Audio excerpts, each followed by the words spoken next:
Good morning guys! It's me, your Kuya Ian, your Kuya Boy Ride. Samahan niyo po ako today at withdrawin ko na yung pinakaunang sahod ko dito sa pagbablog ko. Tara! Ito po yung bank account ko dito sa online banking. So just to be transparent with you guys, ito po yung kinita ko. Pakita ko muna sa inyo bago ako umalis. Ayan, kita nyo ba? 243,946.25. So kahapon 50 pesos lang po yan or 50 pesos lang yan. Tapos ngayon ayan, ang haba na. Mahigit 200k, diba? So ayan, log out na. Tara, let's go.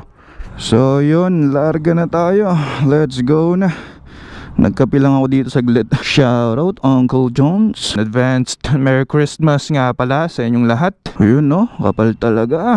Kapal talaga ng bagong gulong natin no. Batlax T32. Shoutout Bridgestone. And shoutout din sa VRS Motorrad na siyang nagkabit nitong bago nating gulong na T32. 20,000 din yan guys, yung dalawang gulong na yan. And shoutout din dito sa ating bagong ilaw or mini driving lights. And of course shoutout din natin ang Motoristas Electricals na siyang nag-install niyang MDL. Dalawa po yan. Ayan o. So yun, let's go. Naka-play ba? Ayun, naka-on. So shoutout din sa LS2 para dito sa bagong-bago kong helmet. LS2, baka naman. So yun guys, samahan nyo ako at mag-withdraw tayo ng 243,000 pesos. Napakalaking pera po niyan. And syempre, shoutout kay Facebook na siyang nagpasahod sa atin o nagbigay niyan. At ano nga bang gagawin ko dyan guys sa malaking pera na yan? Ibibili ko ba nitong bagong big bike o i-upgrade ko tong big bike ko? Kagaya ng ibang mga vlogger na inyong iniidolo? Eh syempre hindi po. Kasi may motor na ako ito. Tapos i-upgrade ko ba ng kotse? Eh hindi rin po, kasi meron na akong kotse no? Alam nyo naman po yan. Tapos ibibili ko ba ng bahay o i-upgrade ko ba ang bahay ko, ipapaayos? Eh hindi rin po, kasi maganda na yung bahay ko eh, napaayos ko na yun eh. So may paglalaanan po ako nito at yan po ang abangan nyo. So yun, let's go! Pagas muna tayo. So shoutout Alpine Stores. Dito ilalagay yung pera ko mamaya kasi marami-rami yun. So yun, mag-elevator tayo. Ayan, Union Bank na agad tayo. Tara, pasok.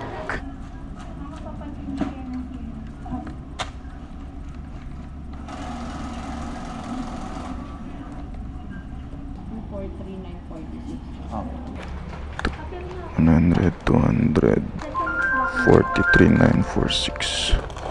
Ma'am, thank you po. Back to elevator. May tali itong pantalon ko. So ito tali yung maigi para hindi mahulog itong belt bag ko. Nandito ang kayamanan. Para tayong nanalo sa loto eh no. Down. Yun. Alright, B2 basement 2. So yun guys, inopen ko yung camera para ipakita ko sa inyo na tunay na nag-withdraw ko ng 243,000 pesos. Actually guys, 243,946.25 pesos yung total nyon. So ipapakita ko sa inyo mamaya yung computation dun sa motor. Kunin muna natin yung motor. So now ipapakita ko sa inyo yung payout ko sa FB page ko o yung dollars na sinahod ko. So ayan na guys, 0.25. Kanina mahaba yan, di ba? 243,000 bla bla bla. Pero ngayon ayan, 0.25 na lang ang natira. So hindi na ako nagtira ng balance kasi sasahod naman uli ako eh. May susunod na akong sahod. At eto guys, papakita ko sa inyo. So sa Facebook naman tayo. Dito tayo sa monetization. Hindi, dito muna sa payouts. So dito tayo sa transactions. So eto guys, yung yan, kita nyo ba? Yung current na sinahod ko pumasok dyan sa Union Bank of the Philippines ko na account. So ayan, nakita nyo 4,447.83 dollars yan. Ito guys yung sinahod ko. So now i-compute natin 4,447.83. So ayan yung dollars na sinahod ko sa Facebook. Tapos ita times natin siya sa, ang palitan ngayon ay 54. So ayan ang lumabas, 240k 182,000.82. 243k yung sinahod ko, di ba? 54.82. Iba-iba kasi yan eh. So yan, 54.82. So yan, ang lumabas ay 243,830 pesos. So kahit ano na lang eh, kahit 54 na lang eh, or 54.80. So ayan, tama, di ba? So kita nyo ha, pinapakita ko lang sa inyo guys. So ayan, dollars, ito yung dollars, 4447.83. Tapos ito yung pesos na, 243,741.84. So parang ganun guys yung computation, no? Kasi may point kasi. So kahit 54 na nga lang gawin natin eh, oh. Sumawad ako ng 240k. Basta 54 yung palitan ng dolyar ngayon. So nabalik ulit tayo dito sa Facebook. Dito naman tayo sa monetization,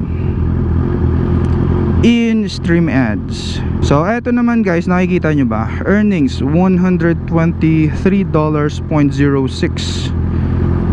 So yan po yung current revenue ko, o yung running salary ko ngayon, o sa susunod na sahod. So yun po, ayun guys.